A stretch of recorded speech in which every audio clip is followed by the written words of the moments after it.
Hi, and welcome to Deep Leadership. I'm your host, John Rennie. Today on the podcast, my guest is Montgomery Granger. Monty is a retired Army major who was called into action to set up the Army medical facilities at Guantanamo Bay right after 9/11. He has an incredible story and a unique view of crisis leadership that you need to hear, especially in this time of the COVID-19 pandemic. Leaders, this episode is a must listen.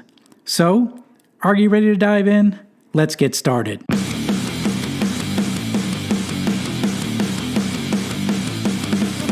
Welcome to Deep Leadership.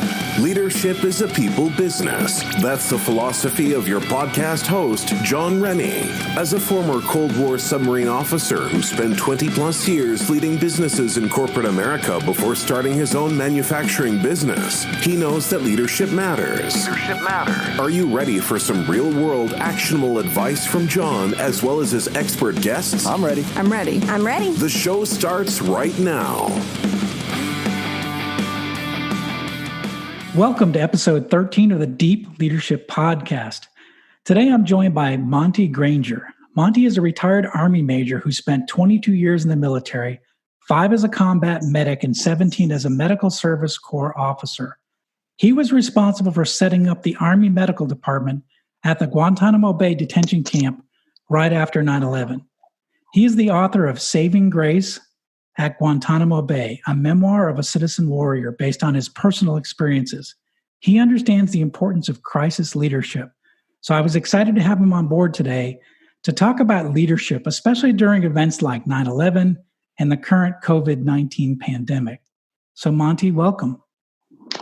Thanks very much, John. I really appreciate your invitation. It's a really important subject right now, and I really am grateful that you asked me to come on with you. Well, thanks. And I'm so glad to have you here because you have a very unique background. And you have been there in the middle of one of the hardest times in America. So I think it'd be interesting to hear that story because we're going through it again. And so I think you can add a lot of value to this discussion. So tell us a little bit about your military experience, your military background. Sure. I started out in the California National Guard as a combat medic, joined to serve my country, learn another skill as a health and physical education teacher. And I figured that being a medic would be a terrific way to serve my country and also give me a lot of confidence in the gym and the practice field. And it really did. I also took it for loan repayment. I got my loans paid off plus interest in 5 years and made a decision to make the Army a career. Again, I chose the medical service field, think hospital administrator. So I moved to New York to return to my betrothed that I met while I was at Columbia University Teachers College. Met her there, and she's from Long Island, New York, so we settled there. My military career took me through medical platoon leader with an infantry battalion to a field hospital commander. And then I was looking for a billet for a promotion to Army captain. And I found this unit, the 800th Military Police Brigade, Enemy Prisoner of War in 1999 in Uniondale, New York, about 40 miles from my home. So I started there, and it was, I think, the only fully functioning enemy prisoner of war military police unit in the Army inventory. Of course, if there's no war, you don't need them. Right. Many of them had served in the first Gulf War. Almost all of them were some kind of law enforcement. My commander was actually a sheriff's deputy. So you had this incredible rich experience in that group who knew what it was like to be in a combat zone and have to perform your mission under stress, under very limited resources.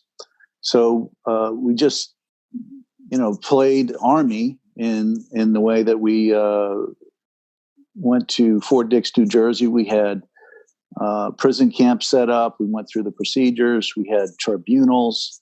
We did all the things that the law of war and the Geneva Convention said that we should do. So by the time 9/11 came along, Even that day when I went into my unit with one duffel bag packed, not knowing what was going on, it soon became obvious to us that we were under attack. We found out pretty quickly that Osama bin Laden was responsible and that he was somewhere in Afghanistan. And a few days after that, we began to realize that we were going to get called up. In fact, our commanding general said to us, I think at the end of that first week, pack your bags. Wow. So the ensuing months up until our activation in January of 2002 were full of speculation. Where was this place going to be? Was it going to be Diego Garcia? Was it going to be Hawaii, which we all raised our hands and voted for that? But right, sure. After each guess, it came back to Guantanamo Bay, basically because of logistics and proximity to the U.S. So how did your unit, of all the units in the country, how did your unit get selected for this duty? Was it because you were specialized in prisoner of war operations, or how did that right? come out? And we had experience. There were no real active duty EPW units at the time. Okay. There are probably 20 or more different specialties within the military police branch. And one of them is, think of a civilian prison environment. The other is the internment resettlement specialty. So the reserves really had the only trained, experienced internment resettlement. But that doesn't mean everybody else wanted to get in on the act. So initially, General Michael Leonard, who was a one-star Marine general, was put in charge of the mission at Camp X-Ray at Guantanamo Bay because he had been in charge in the early 90s from the Haitian and Cuban boat people being sequestered at Camp X-Ray. So he was there when we hit the ground, but the camp was not being run the way we were taught to run a prison camp. They wanted every single detainee, which until we moved them to Camp Delta in April 2002, they each had their own cell. So what that means is it's highly taxing on your resources. It causes a lot of stress because whenever you move a detainee, it costs 2 military policemen to move them. And they have to be shackled, a travel belt put on them. It's very taxing on the guard force like that. So when we voiced the opinion to run it a different way, we were kind of outvoted. So I'm trying to wrap my head around this. So one of the most significant events in U.S. history happens, and within 5 months, you're packing bags to go to Cuba, where you're likely going to come face to face with terrorists, the people that brought down, not the same people, but the people that basically that we're in war with. The war on terrorism has started, and you're going to come face to face with these guys that came from the battlefield. What was going through your head at the time? What were your emotions like? Oh boy! Knowing that you were going to come face to face, you're going to be. This is not. This is real world, right? You're not going to read about it in a magazine. You're going to see these people face to face. What went through your head as you were going through? Well, I was angry at first, John. My third son, Theodore, had been born 2 days before I left for training. Wow! And I had two boys, 6 and 3. Wow! Left with my wife. And I was really angry. And that had a huge conflict. I call it, an emotional train wreck, really, where our job is to take care of these guys who we thought were murderers. Right. We didn't call them terrorists. In fact, we were quite disciplined. If you've ever been around a military police unit, they are the most disciplined, I think, in the Army. And we were pretty good about calling them detainees. We had nicknames for them that we'd say privately, but to them and professionally, we would call them detainees. But so I fought with those emotions, the hatred, yet the desire to perform my duties to the standard and above, because that's what we do as U.S. military people. We take our professionalism very seriously. So, yes, I was very close with them. Every time we got a bird in with new detainees, I was on the tarmac observing the medical cases. And then when they went through,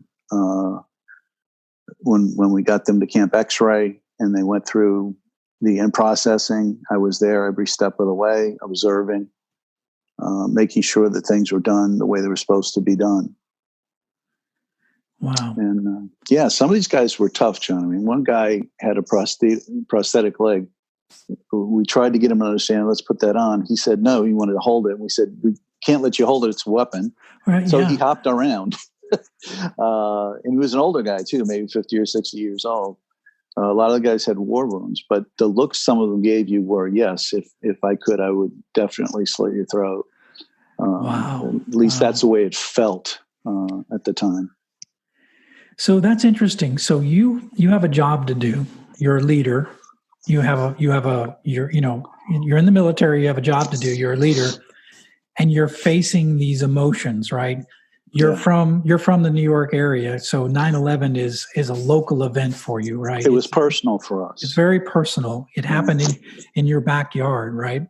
Yes. Now you're called to lead, and you're face to face with what's considered the enemy. So how do you deal with leading in where you're? Because I think a lot of leaders right now with the COVID crisis are having their own personal emotions. They're worried about their families. They're worried about, their employees. How do you control your emotions and yet do your job? Because I think that's what you live through is a very real example of what we're going through right now as leaders, trying to lead our companies and lead our organizations with a lot of unknowns and uncertainties right now. Sure. And even today I had a Zoom conference with the leadership of the school district I work for. And it went a lot longer than we anticipated, but it was really important because as a leader, you want to listen right. To what people are saying, how they're feeling, because it's your job to motivate them, to remind them why they're there. It was finally near the end of the whole conversation, and we're going round robin. And the acting superintendent said to me, Monty, you have anything? I said, yeah. I said, look, we have a mission to do. Right. And that's educating children. And it's the rest of our job, those who don't work directly with children and teach them, to support that mission. But it's also important to listen, to be flexible. One of the most important leadership qualities is flexibility. If you go in with a game plan, of course you're supposed to have a game plan, but you have to be flexible enough and aware enough and in the moment to realize when that plan has to be changed. And this situation with COVID-19, the situation at Gitmo was fluid. Every single day was different. Every single day brought us the unexpected. Right. And so as good leaders, you have to have a contingency.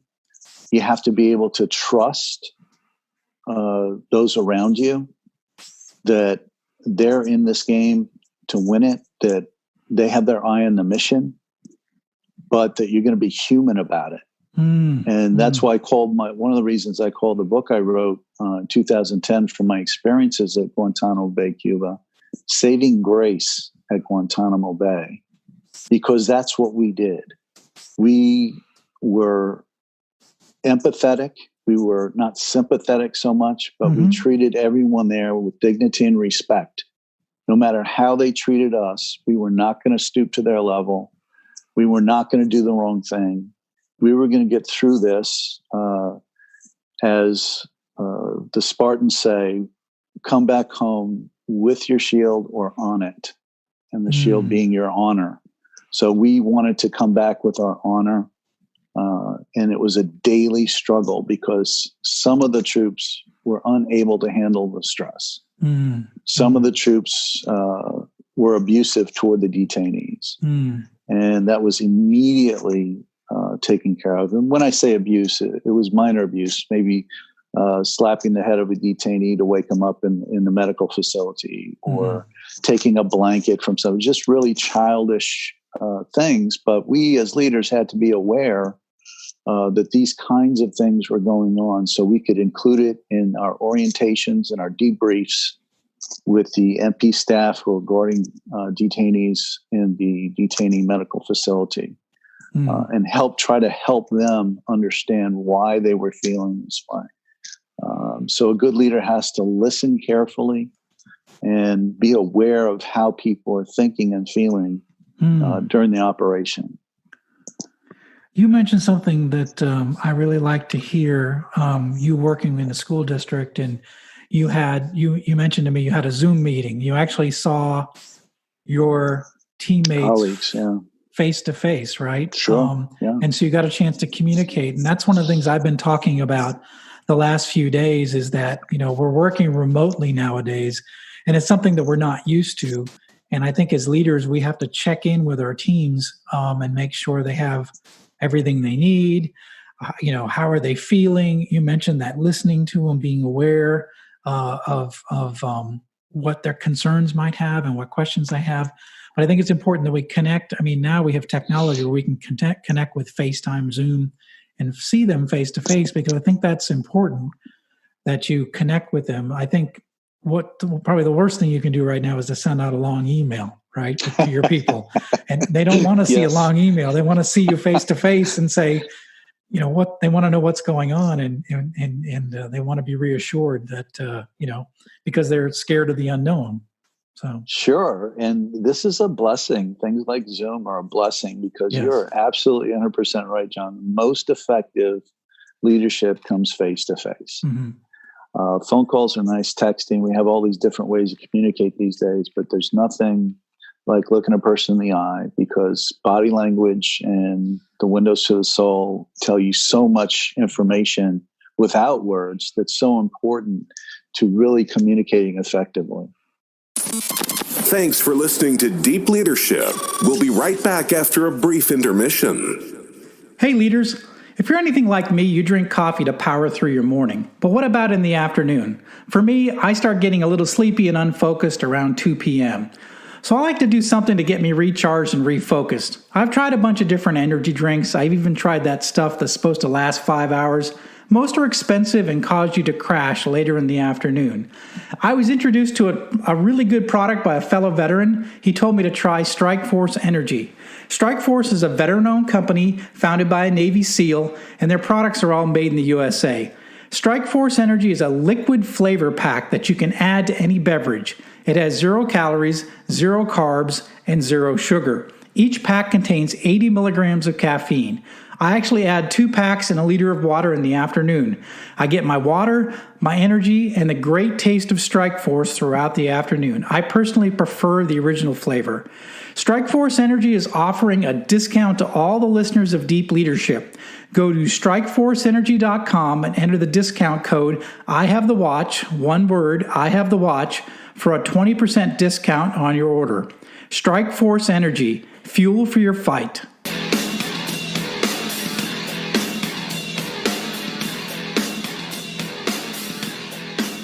During your time, I mean, you did time in Iraq as well, if I'm not mistaken, looking at your history. Did.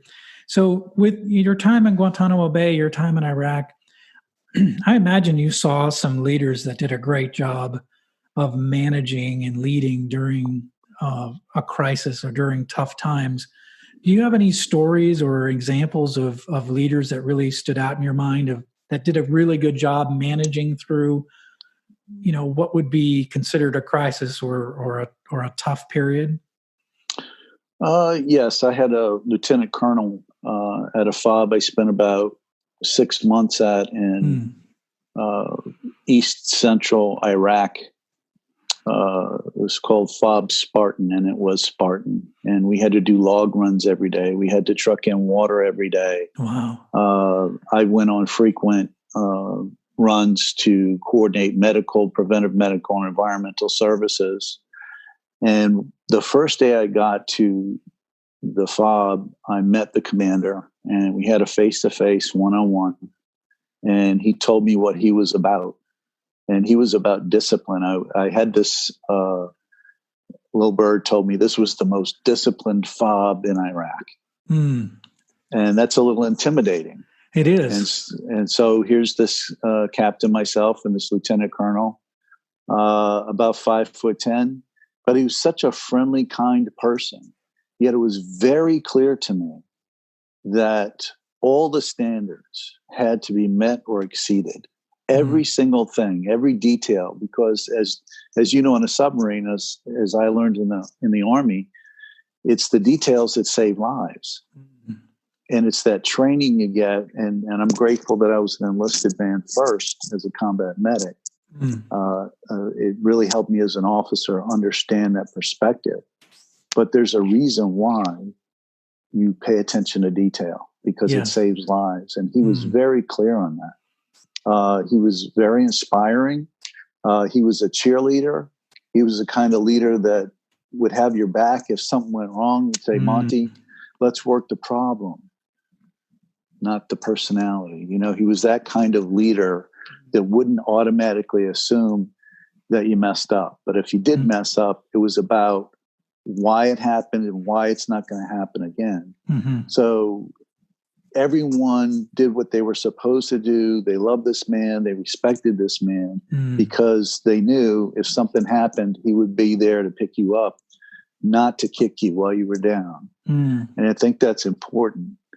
But just to go back a second, it's the discipline, the expectation, not of perfection, but the best you can possibly give.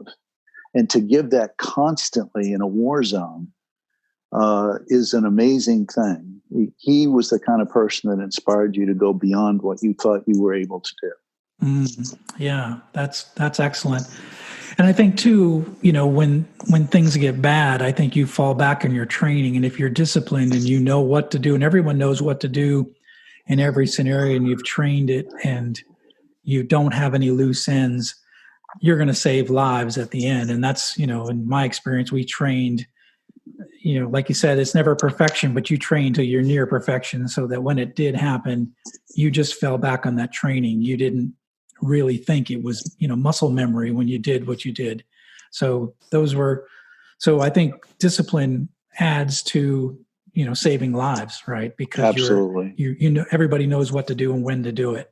And absolutely. And it sounds like one of the things that he was, if I, you know, I don't want to put words in your mouth, but it sounds like he was present. You know, he was there. He wasn't hidden in some office someplace. Yeah, right. So that's you swore there was a twin or a clone around this. Yes. So I imagine that in my mind while you were telling the story, I imagine he was everywhere. So leadership by walking around. That was him.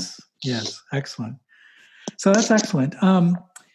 You know, what about now when you're, you know, as we're talking to leaders that are trying to lead during this time, any recommendations that you would give to leaders who are trying to navigate the waters with this new environment where people are home and working remotely, and everybody's kind of doing something different than they're used to doing? What are some things? What is some advice that you would provide to leaders to help them manage their teams during this time? What are some things they need to think of when they're managing during these kind of events? I think having a checklist. So if you have a finite number, let's say you're in charge of a big corporation, but you have your department leaders, speaking to them and getting them on the same page is important.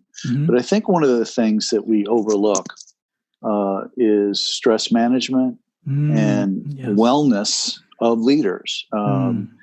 You know, if you look at the manuals, it says the priority of sleep in a combat zone is the higher you rank, the more sleep you get. Yet we're all told as leaders, you have to set the example. So what happens is the leader gets the least amount of sleep, makes bad decisions, and you all die. But I think focusing on your wellness and your stress management is a key to success, because if you're distracted by, so I'll just give you a quick example. As a former phys ed teacher and a director of health and physical education, we know that a brain at rest almost goes to sleep. If you'd be able to see inside the brain, and I've seen these graphics, a mind at rest. The colors are blue and green. 20 minutes sitting down. However, 20 minutes of activity and the brain is bright red with blood flowing. So if you think that your brain is the most important part in making good decisions, you're right. But you really shouldn't try to artificially, give yourself that energy with the sugar and the caffeine. What you need to do is retrench in healthy foods and make sure you have quality protein in everything you eat, because that's going to sustain your energy level. But also moving around. Yes. So we're all at home now. We're confined. Right. And my wife and I, we force ourselves. We're taking a 2-mile walk every day, rain or shine. We're getting out there, moving around. My kids go out in the backyard. But for a leader, it's really a challenge to maintain all those things you did before the crisis. Mm-hmm. The diet, the exercise. And I'm not talking about overdoing it. What you need to do when you exercise is a maintenance exercise. Right. But every 20 minutes, get yourself up, move around, do some calisthenics, dance to some music, do something fun with your kids or with your significant other. But keep that body moving every 20 minutes so you have that blood flowing into the brain, you don't get sleepy, and you're ready to make those critical decisions that you need to make as a leader. So almost lead yourself first. In other words, take care. Put your own mask on before you put the mask on others. Right. It's so funny. I told that to my boss just last week. Oh, really? Interesting. Because she was looking really down, and I'm kind of saying, you got to. Did you have lunch today? She said no. I said you got to have lunch. Have an orange. It's something. And she was just leaving the building. I said that to her. I said, just remember, Gina, you got to put your mask on first. Yeah. And she looked at me, and I hope that made a difference for her that day. That's good. Yeah, because I think it's easy to fall in, you've had routines. We're creatures of habit, right? And we're in our routines. We go to the gym, we eat healthy. We have a plan for our day, right? When we're going to work every day. And then now we're home. And so there's stress level is up. So we're eating, maybe more carbohydrates than we normally do, or more junk food, more comfort food, right? And we're not moving around as much. And then eventually that leads to depression and, weight gain and being lethargic. So what you're saying is don't let that happen to you. Try to maintain, motion, eat well, and definitely get your sleep, because you're going to be called on to make some tough decisions. You don't want that brain to be tired, right? You don't want it to be exhausted. So that's really good, really good advice. So, you're in your time, what would you say the biggest difference between when you were in the military and observing military leaders versus civilian leadership? What are some big differences? There may be some pluses and some minuses to both sides, but are there things from the military that civilian leaders can gain to become more effective? Are there some things that are missing in civilian leadership?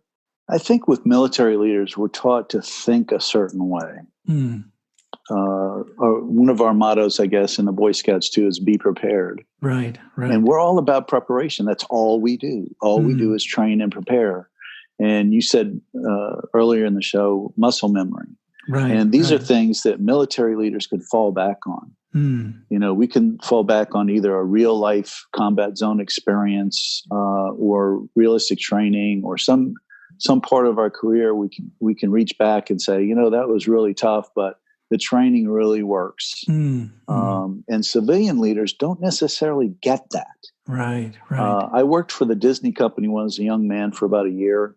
And I was really impressed with Disney University. So it's just 2-day orientation, but they show you The Man and the Mouse, the movie about Disney, the Disney story, and they turn the lights on and say, what is the product that Disney sells? And I don't know. We sell happiness. How do we do that? By treating everyone that walks through the front gate as if they're a guest in your own home. And to me, that's such a beautiful thing that I can share with all my staff. And we can try to meet that goal. But what's really going on there is that the Disney company have that what the military has. They have this touchstone that they can reach back and say, what am I doing? This is a guest in my home. I need to treat them that way. Right. And it just makes everything right again. It just pulls you back. And military leaders have this training touchstone that they can go back and say, okay, I do this first, then I do this, then I do this. Here are my priorities. Here's the mission first in a combat zone and safety first in peacetime training. But we have that practice, that training, that experience that the civilian world rarely does. And I put Disney out there because I think they're one of the exceptions to the rule. True. Yeah. Well, they're a mission-focused company, right? So you know what the mission is, right? And they teach it to you on day one, right? There's our mission. That's it. It's so simple. Yeah, and you can do that even in the civilian world, but it's rare. Usually, vision statements or mission statements are in the lobby in a dusty frame somewhere, and no one's ever seen it. No one says it. Yeah. But every step of my training, there was always some kind of motto. Medic training was "Soldier, medic, send me." And you said that as you saluted an officer. Right. And it was just drilled into you. I'm ready to go. I'm ready to go out there and help. I'm the medic that you want to send over there. And having mottos are so important. And one of my favorites is commitment to excellence. And that to me can mean something important to everyone that says that phrase, commitment to excellence. What is excellence? You can have some really interesting conversations with colleagues and other leaders about what excellence is. Right. But it's clear what commitment to excellence is in everybody's mind when you think about it. So it's things like that can really help a leader, whether you're in the military or civilian world, having that motto, that the few words, be prepared, commitment to excellence, treat everyone as a guest in your own home. One thing is similar about all of them, and I talk about this too, is that it's less than 4 words typically. So I say that a vision statement should be 4 words. And in my company, we're a different kind of supplier, and it's our vision statement that we say, and we all know what that means, which is that we're not like the big companies in our industry. So we are different, and when we are going to do the opposite of what the big companies would do in terms of, being, friendly to our customers, shipping product quicker than anybody else. When there's a problem, we take care of the customer first before arguing about it. So it's our statement that we review every morning when we have our stand-up meeting. So it's reinforced. So in a way, we brought that mission-focused leadership from the military, and we brought it into our company. So, but I think you're right. The best companies and the best leaders are mission-focused, and they can communicate that in a few short words. So, right, and they can complete the mission even though it's dangerous. And what I told my colleagues today, it says, we can do this. This is our job. Right. Sure, people are going to freak out on you. People are going to say, I can't come into work. I'm afraid. But that's the kind of good listening you need to do so you can get inside the head and the mind and the soul of your employee and be empathetic with them. And that gives you an avenue to try to help them deal with what they're going through and help them get back into the focus of the here and now. Staying in the moment is so important to accomplishing the mission. Yeah, live in the moment, right? Live in the present, right? Right. Okay, that's great. Appreciate that. All right, one last question for you, and I've asked it of all of my guests, and since you have a lot of experience in this, I thought I would ask you as well. In your opinion, what are some characteristics of a great leader, a leader worth following? What are some characteristics? Well, I'm afraid I'm going to have to cheat on this one because when you ask me that, only one thing comes to mind, and those are the Army values. Okay. So what are the Army values? They're loyalty, duty, respect, selfless service, honor, integrity, and personal courage. And if you take the first letter of each one of those, it's the acronym leadership. And so that's what's driven into the Army officer from the very first day of officer candidate school. Wow. I've never heard that. I am but 50, I'm 52 years old and I haven't heard that ever before. Never heard the Army values, huh? No, I'm a Navy guy. So, well, loyalty to me is, that's everything. Right, and I think that's the same with our president right now. You have to be loyal, and loyal doesn't mean you're a yes man. Loyal means, hey, your collar's turned up. Loyalty is you really stepped in it there. Or it's bringing a person back into the motto or back into the fold and saying, hey, let's look at what we need to do to accomplish this mission. It's being a friend. It's being somebody that you can count on. Loyalty is, for me, always the number one most important quality in a colleague, in a mentor, in a subordinate. You want them to be loyal, and that means you never talk ill of your boss or the company until or unless you're no longer with them. And that is a hard sell, because the more employees you have, the more personalities you have, and the more jealousies or pettiness you could have. But getting everybody back to that touchstone, focusing on what loyalty is, and then you can just go down the line of the leadership acronym: duty, respect, selfless service, honor, integrity, and personal courage. Help Army officers anyway. When we're in trouble, when the stuff's hitting the fan, you just remember that acronym, and you go down that line and you say, look, this is what we're about. We can do this. And you do the best you can in those situations. Oh, that's excellent. Yeah, I think you mentioned earlier having someone's back, having the people that work for you having their back, but also the leader you work for having that person's back as well. That's part of loyalty, right? It's a similar concept. If you're loyal to somebody, you're going to have their back. So that's really good. I appreciate that. That's something, and hopefully for my listeners, if they haven't heard that either, that's a great tool to remember some of the good characteristics, great characteristics of leadership. So that's excellent. Yeah. Well, I appreciate it.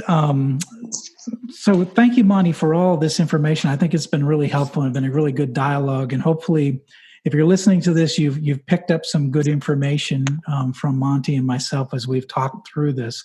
So, Monty, I want to make sure to give you some time. How can people get a copy of your book, connect with you? You have a website.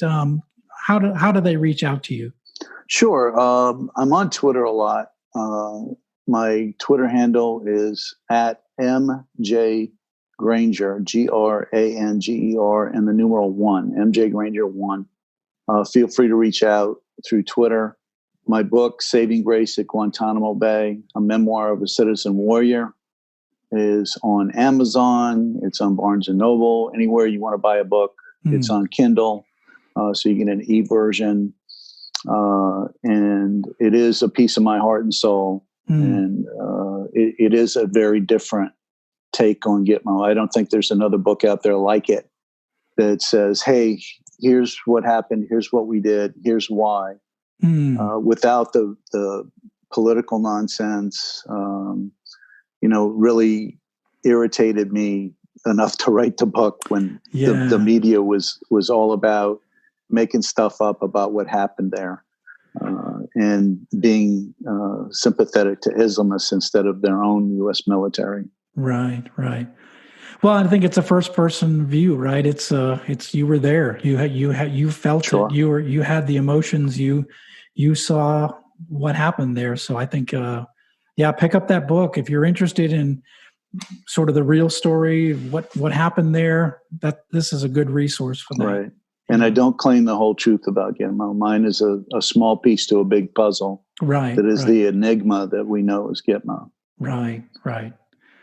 Excellent. Well, I'll add all these links to the show notes so that you go to the show notes, you can find links to get to find Monty's book and also to connect with him on Twitter and his website as well. So we'll put that all in the show notes. So thank you, Monty. I really appreciate this. I think there's a lot of good takeaways that you talked about today. I think some of the key points probably that I heard is that leaders, you're in a different situation right now. Make sure to take care of yourself. Exactly. Make sure to stay healthy. eat well, exercise. And then when it comes to your people, make sure you're connecting with them, listening to them, being empathetic, being human, finding out how they're doing. Make sure you're available. Monty talked about flexibility, making sure to stay flexible because things are likely going to change. And then just being there for your team, I think, is really important, and having their backs during this crisis. So those things are really important during this time. So Monty, I appreciate all of your insight. Thank you very much. Excellent. Thanks, John. That's it for today. Thank you for listening to Deep Leadership. If you like this podcast, please subscribe and share so we can continue to build a world with better bosses. Until next time, this is John Rennie saying take care and lead well.